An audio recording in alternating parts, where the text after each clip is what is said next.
Good evening, generals, and welcome to a new episode of Men Around the Führer.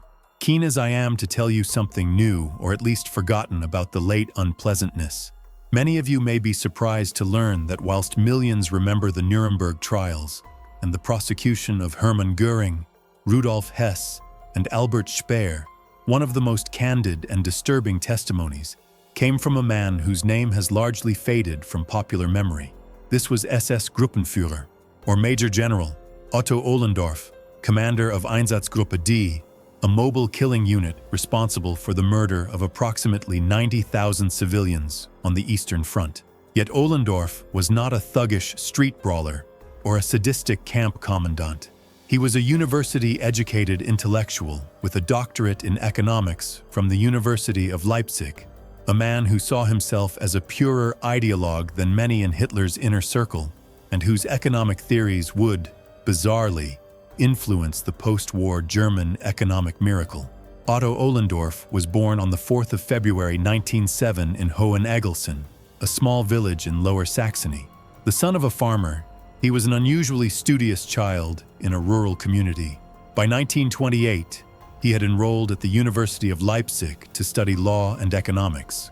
He joined the Nazi Party in 1925 at the age of 18, and the SS in 1926, making him one of the earliest members of both organizations. In 1931, he was awarded a scholarship to the University of Pavia in Italy, and by 1933 had earned his doctorate in jurisprudence. According to historian Alan Steinweiss, Ohlendorf was one of the few Nazis who possessed 2 doctoral degrees. By 1933, he had secured a position as research director at the Kiel Institute for the World Economy.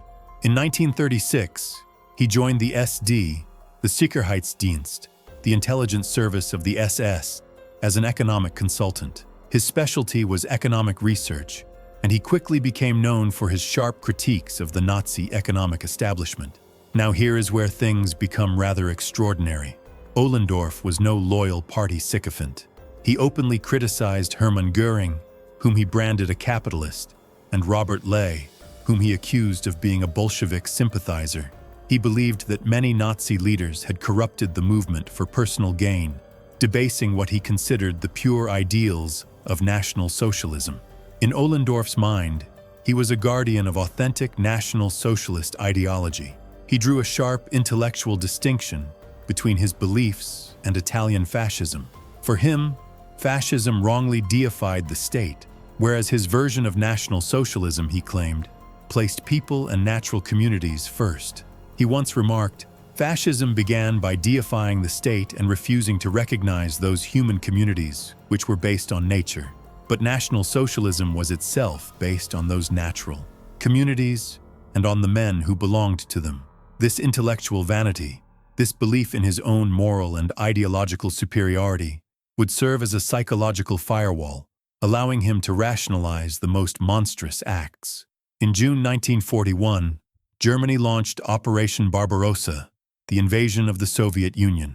Ohlendorf, then 34 years old, was appointed commander of Einsatzgruppe D, one of 4 mobile killing squads tasked with liquidating Jews, Roma, communist officials, and other groups deemed enemies of the Reich. Einsatzgruppe D was attached to the 11th Army under General Feldmarschall, or Field Marshal, Erich von Manstein, and operated primarily in southern Ukraine, Bessarabia, and Crimea.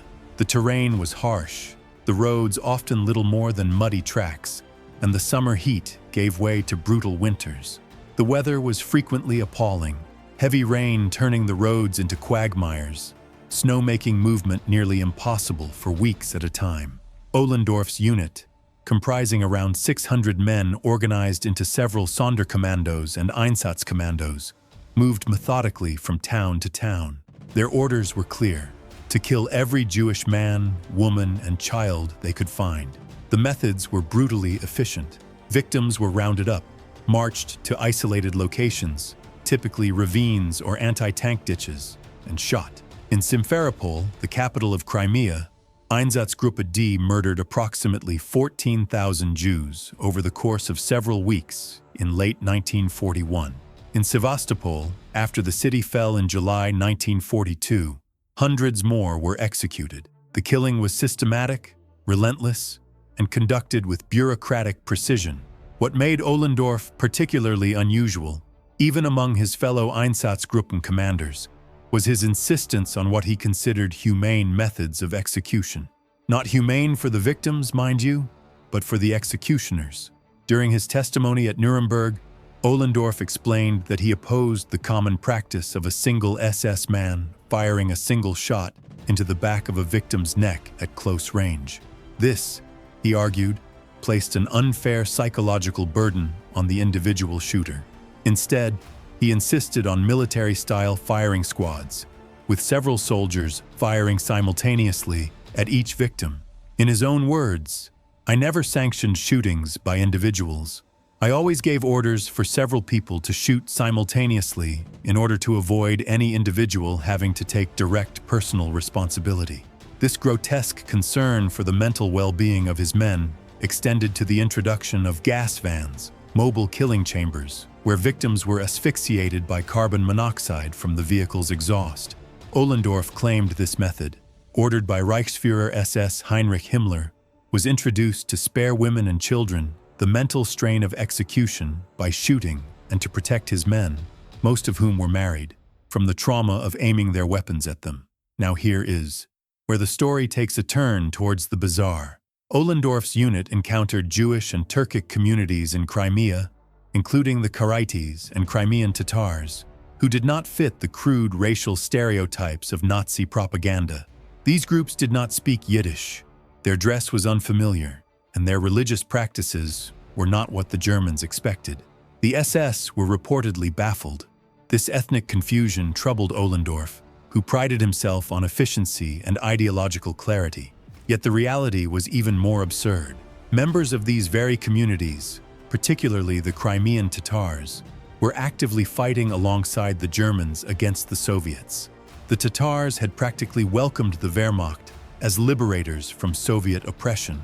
Ohlendorf's unit found itself debating whether to exterminate communities whose members were simultaneously serving as their military allies. It was a grotesque demonstration of the fraudulent and self-serving nature of Nazi racial ideology, applied or ignored as convenience dictated.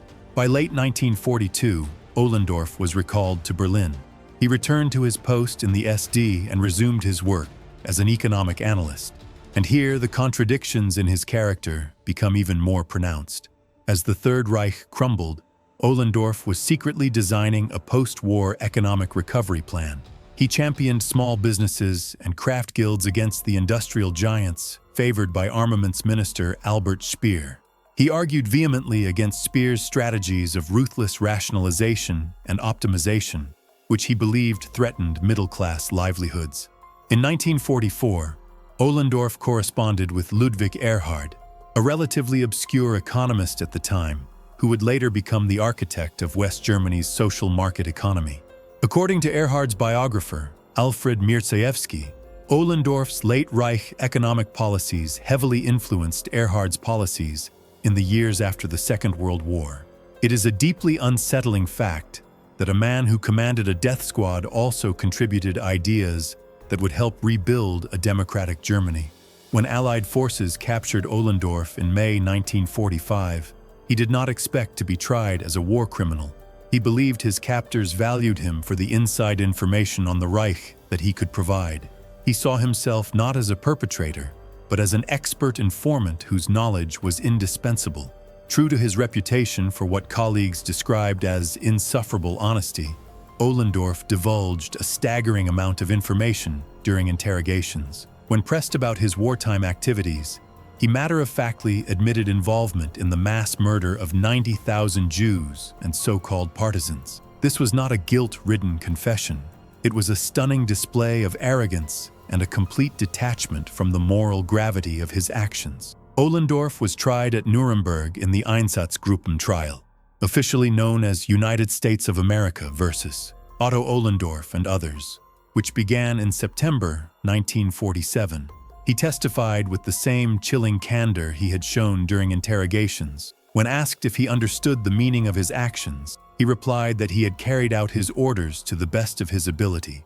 and that he believed himself to be acting in accordance with the law as it existed at the time. The prosecution found his testimony both invaluable and horrifying. Here was a man who did not deny his crimes, who explained them with bureaucratic precision, and who seemed utterly convinced of his own rectitude. On the 10th of April 1948, Ohlendorf was found guilty of crimes against humanity and sentenced to death by hanging. He remained in custody for 3 years, whilst appeals and legal reviews were conducted. Throughout this period, he continued to write, producing essays on economic theory and National Socialist ideology. He maintained his belief that he had been a purer ideologue than most Nazi leaders, that his actions had been lawful under the regime he served, and that history would vindicate his economic ideas, if not his wartime role. On the 7th of June 1951, at Landsberg prison in Bavaria, Otto Ohlendorf was hanged. He was 44 years old. In his final statement, he expressed no remorse for the murders he had overseen, only bitterness that he was being punished for following orders whilst, in his view, others who bore greater responsibility had escaped justice. Landsberg prison, incidentally, was the same facility where Adolf Hitler had been imprisoned after the failed beer hall putsch in 1923, and where he had written Mein Kampf. It had become, under American administration, the site of execution for numerous convicted war criminals. The case of Otto Ohlendorf remains one of the most disturbing examples of the intellectual face of genocide. He was not a sadistic monster in the popular imagination, but a rational, educated man who believed himself to be an idealist and a reformer. His story challenges the comforting notion that the perpetrators of mass murder were simple thugs or fanatics. They were often men of intelligence and ambition who convinced themselves that their actions served a higher purpose. Ohlendorf's legacy, such as it is, consists of 90,000 murders, a chilling testimony at Nuremberg, and a handful of economic ideas that, severed from their monstrous author, helped rebuild the very civilization he had sought to reshape through slaughter. Many thanks for watching. Please subscribe and share.